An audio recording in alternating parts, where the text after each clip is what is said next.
Hello Prince Sir, hello kagaaro, good morning. Halina kayo at ipapasyal ko kayo dito sa Sitio Pandayan ng Barangay Gabon, Kalasyaw, Pangasinan para ipakita kung paano ba pinapanday ang iba't ibang klase ng mga patalim o kaya bolo, itak o katana. So halina kayo at ipapakita ko sa inyo kung paano ba ito ginagawa.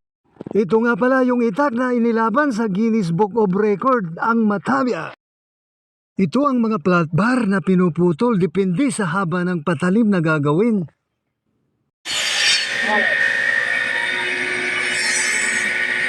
Sa floor na bakaw Abot na kasi na ba?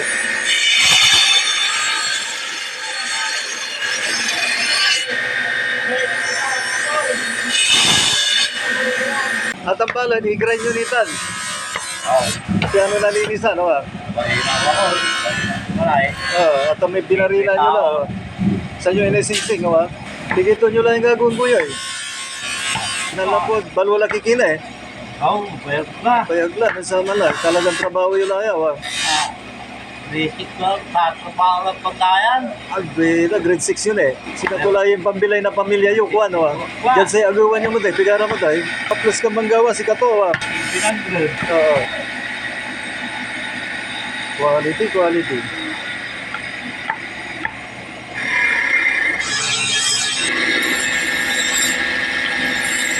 Ganito ang ginagawang pagpapabaga ng bakal. Nilalagyan ng uling saka i-blower. Ay, atamay yun. Anat sibok ko Ibig sabihin kailangan to rin sibukan. Blower, may blower. Kaya Kuya Tiro ko, mga manggawa ka na para. Ganito pala para mabilis ang trabaho, binoblower. Kaya pala nagbabaga agad, bagang-baga na nga. Ganito ang ginagawa pagkatapos pabagain. Pinipit-pit ng pinipit-pit hanggang sa maging humaba at maging manipis ang bakal. Parehas kila ba suklase balayang yung sarap si rin. Napula ramay kinata si rin, may muli Hindi na lamang ilaya. Ay, si katungo na lamang niya gagawin na muli. Yapan lalatipan. Kasi ayas, importante. Hindi na niya balot yaship Gargar. Ay, banggar. Ay, ata may banggar Aligan nyo lang ship to. Ayas, so hanap ko may mapipipik kila bakal. Hindi naman ayas, so ka nagpipit. Talagang anos na ba? Nakakarap mo, pampipipik mo. Talagang no, sikat, may mauras ka, napasma ka. Hello, wajak natin. Gawaan na barang, dyan Pandayan, dyan Barangay Talibao. Salamat at sa oras daray gumagaway barang, tapi na unlakandag, kaya no na nang video sa sari panagawa da, panagpit-pit da. So, shout out kayo namin. Please follow Romulo Kalaunan on my Facebook account. Salamat at si kayo, sir. Nagawa may ngaran nyo kuya. Roque Lorenzo. Si Sir Roque Lorenzo, shout out. Agaylay abik da, yakin, gumagaway barang jamanaya talagang si Katoya pinaka talent dala, skills da. Si Katoya pinalagan dala, nalapunan sa aman. So salamat na balbalod. Tatak may balayang. Okay.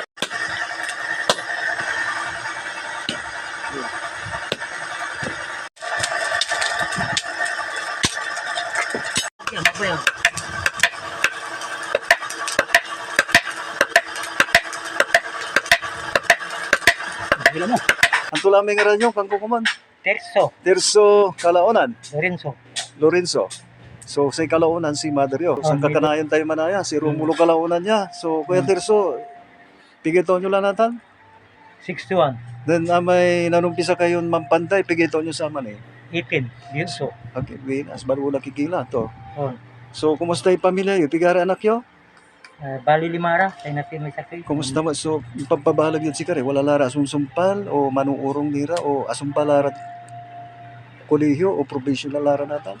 Ken. Gusto pang graduate damay duara ito. Terminology tan political engineer. Okay, buenas. Shout out kay Kuya Tirso, talagang maganda pala ang kanyang trabaho dito sa pagpapanday. Talagang mapapag-aral mo talaga ang iyong mga anak para mabigyan sila ng magandang kinabukasan sa buhay, para hindi na sila mahirapang magpanday pagdating ng araw. So, Kuya Tirso, wala na kayong balak na ipamana tong pagpapanday? Wala na. Bakit naman? Kasi baka wala nang gagawa ng itak. Sabi nila, mahirap daw.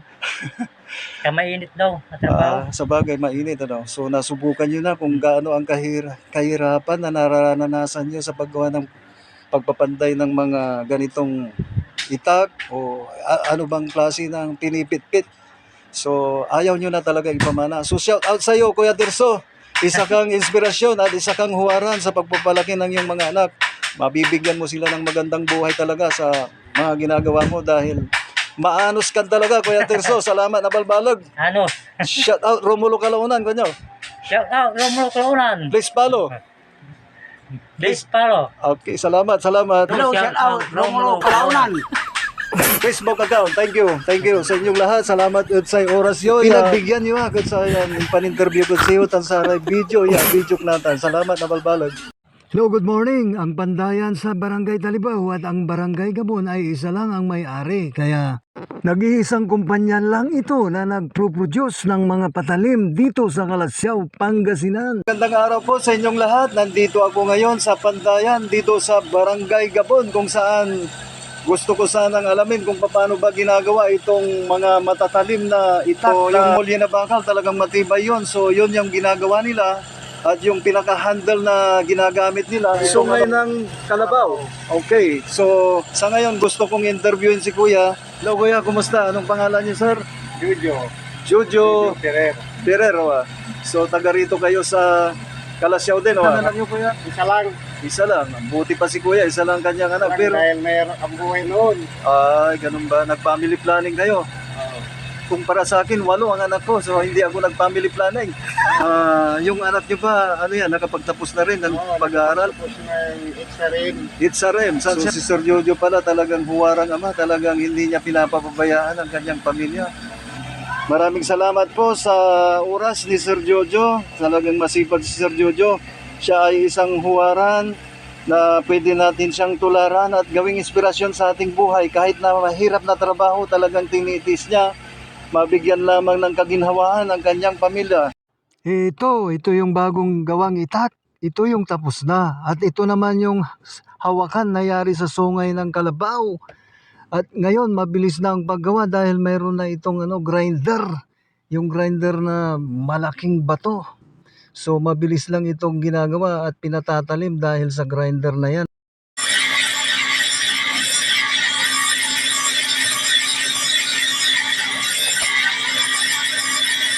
Mga Princer, mga kakaaraw, si Sir Jojo ang tagahasa ng mga patalim gaya nitong hinahasa niyang mahaba. Ito yung katana na samurai na ginagamit ng mga ninja.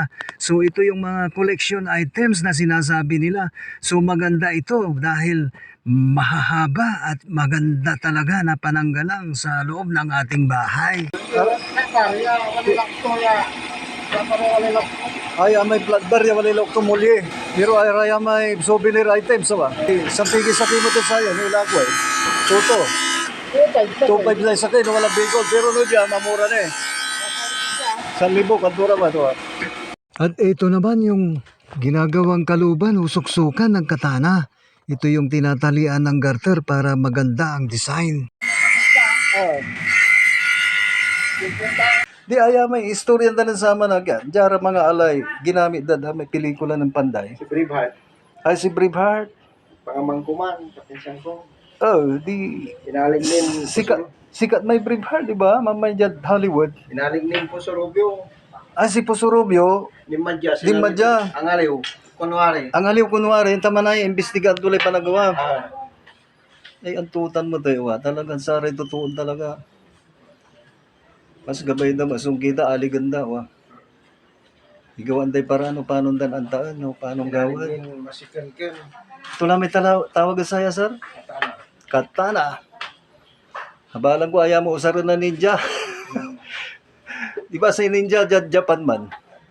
Sarili na mo man, nagawa. Kaya, pamungasa.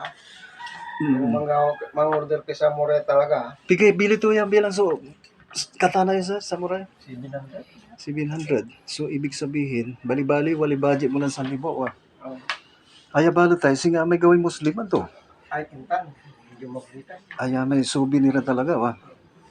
Sari mga order sa araya may politiko, di ba? May kin. Taga-ulong ka po. Ila ko to. Ari sundalo.